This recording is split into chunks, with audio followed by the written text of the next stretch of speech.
నేను ఇప్పుడే మేడారం జాతరలో జరిగిన ఒక వీడియో చూసాను. ఒక సామాన్య వ్యక్తి ఈ ఎండలో బండ్లు అమ్ముకుంటూ తన కుటుంబాన్ని పోషించుకుంటున్నాడు. అతని దగ్గరికి మీడియా అని చెప్పుకునే కొందరు వ్యక్తులు వెళ్ళారు. అక్కడ వాళ్ళు చేసింది రిపోర్టింగ్ కాదు, ఒక మనిషి ఆత్మగౌరవాన్ని, అతని బతుకు తెరువుని చంపడం. అతన్ని దగ్గరున్న బండ్లను చూపిస్తూ, ఇవేం బండ్లు, అసలు నువ్వైనా తింటావా ఇవి అని నిలదీశారు. భయంతో వణికిపోతూ, నేను తింటే నాకే నష్టం కదా సార్, అయినా మీకోసం తిని చూపిస్తాను అని తన సొంత లాభాన్ని కూడా చూసుకోకుండా ఆ బంద్ తిని చూపించారు. అయినా వాళ్ళకి మనసు కరగలేదు. మరి ఇదే బండిని పిల్లలకి ఇస్తావా అని ఒక తండ్రిని అత్యంత నీచంగా ప్రశ్నించడమే కాకుండా అతను అమ్ముకునే ఆ బండ్లను నాశనం చేశారు.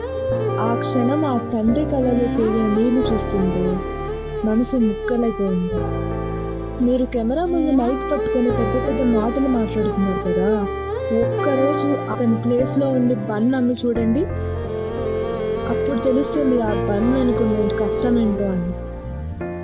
అధికారం ఉంది కదా అని సామాన్యుడు పొట్టకొట్టడం ఎంతవరకు న్యాయం? అతను అక్కడ అడుక్కోవట్లేదు, కష్టపడి బ్రతుకుతున్నాడు.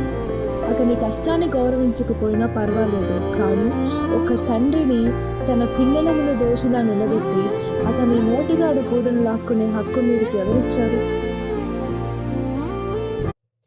గుర్తుంచుకోండి, ఈరోజు మీరు పారేసింది కేవలం బండ్లను మాత్రమే కాదు, ఒక మనిషి మీద ఉండాల్సిన మానవత్వాన్ని. మీరు మీరు అతని తక్కువ చేసి చూపాలని చూశారు, కానీ భగవంతుడు అతనికి 1000 రెట్లు గౌరవం ఇచ్చాడు. ఆ కన్నీటి చుక్కే ఈరోజు లక్షలాది మందిని అతని పక్షాన నిలబెట్టింది. అది గౌరవం ఇవ్వడం చేత కాకపోతే మౌనంగా ఉండండి, అంతేగాని కష్టపడేవాడి కడుపు కొట్టకండి.